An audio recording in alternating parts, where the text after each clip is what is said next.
Let's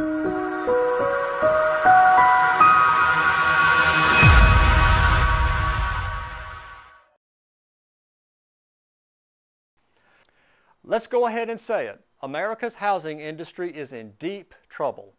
The problems are dangerous and obvious, but the causes are more subtle. They're based on attitude, culture, desire, emotion, envy, and keeping up with the Joneses. To that, let's add one-upping the Joneses and finally making the Joneses eat my dust. And all of these are related to self-esteem, the personal attitude of the people that are involved. Now, where did we come from? We came from an era that preached long-term planning, living within your means, looking at the big picture, and patient planning for prosperity. The attitude that built America was use it up, wear it out, make it do, or do without. Where are we now? What happened in the 90s nationally was an attitude shift from patiently cultivating prosperity to I want it all and I want it now. From individuals to corporate mega companies, everyone is part of it.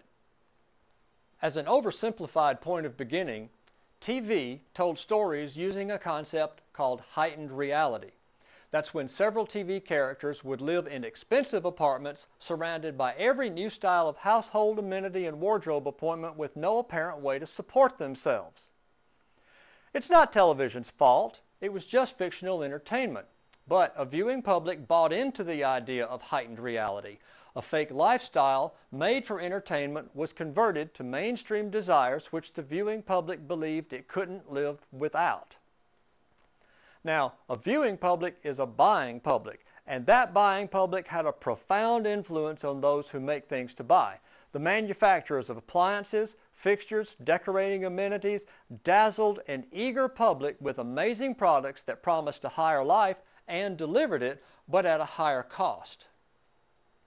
New and exciting became the bywords in the home planning industry as designers sought to incorporate all those dazzling gadgets and pursued the development of larger, more complex designs to sell, but for higher fees. The house and garden television industry seized the obvious opportunity to script shows and create advertising packages according to the wants and whims of viewers desperate to buy the sponsor's products.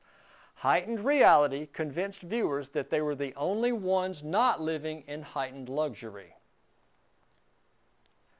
The home builders and remodelers of the nation saw opportunities to build more housing units than ever, and by offering tantalizing upgrades, which included more square footage, along with all those amazing gadgets, were able to assist almost every prospect to acquire a real American dream home for a higher sales price.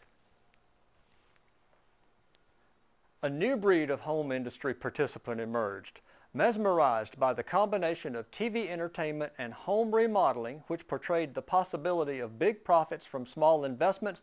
The flippers bought up everything from rundown shacks to luxurious beachfront condominiums. The process was simplicity itself. Buy low, spend a little to fix it up, and sell high. But as more flippers joined the fray, it turned into buy high, sell higher, and at the peak of the frenzy, the process became buy highest, oh crap. The real estate sales industry, by its very nature, promoted the inflation in value of premium as well as not so valuable properties, and succeeding, gained financially by selling heightened reality dream homes to an eager public, but for higher commissions.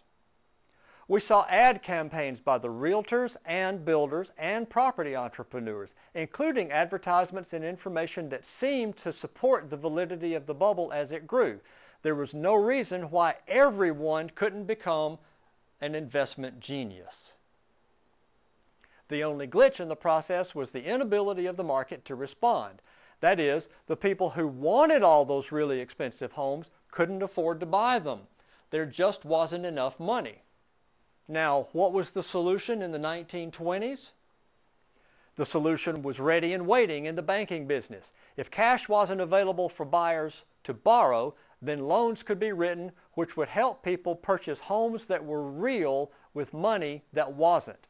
Some banks made loans backed up not by investors with cash, but by future earnings, and that meant the money being used to underwrite the mortgages didn't actually exist. But loaning non-existent money wasn't seen as a problem. The system simply had to keep churning long enough for real money to catch up with false funds. A special device, the deferred balloon note, was instituted as an incentive to motivate buyers by alleviating the fear of mortgage payments. These mortgages could begin with small payments and then later balloon into large payments, hopelessly large payments.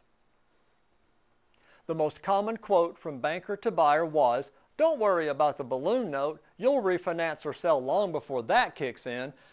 Homeowners simply had to keep refinancing and reselling their homes in order to avoid the huge payment increase when the balloon inflated. For the economy, as long as real money was replaced by real mortgage payments on time and in the future, there wouldn't be a problem, right? But there was a problem. The availability of lots of cheap money, real or not, just waiting to be used to build an expensive house which could be sold quickly for a high profit, became the scheme of things. Ultimately, the very ones who inadvertently worked together to create that scheme, the individuals, the gadget makers and the designers, the real estate sellers, the house and garden TV people, builders, remodelers, flippers, and bankers, were all drawn into it, captivated by the glistening beauty of a housing market where the homes and condominiums appeared to be made of pure gold. Those who signed the dotted line for artificially cheap mortgages and the promise of easy riches, the ones trying to live too high, too fast, too soon, needed to sell their homes at a profit before the balloon payments started. Since at about the same time almost everyone signed up for cheap mortgages, this meant their balloon notes were all coming due together. To come out financially healthy, they all needed to sell to each other for the same high profit. But too many people were in the same situation. When it was time to sell, there were no buyers, just sellers. So the owners were stuck with impending financial doom as the balloon note's maturity date neared. When balloon day arrived, overnight, mortgage payments increased so much that homeowners were unable to make the new payments and the foreclosures began. The banks who made real loans with fake money failed, and that failure rippled, no, it tsunamied through the entire economy. When lots of people sell something back and forth to each other at ever-increasing prices which are supported by borrowed money, that's a bubble.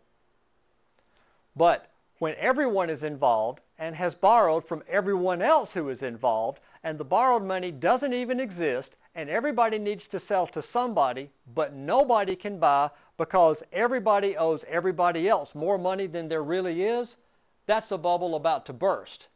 And as many people know, it did.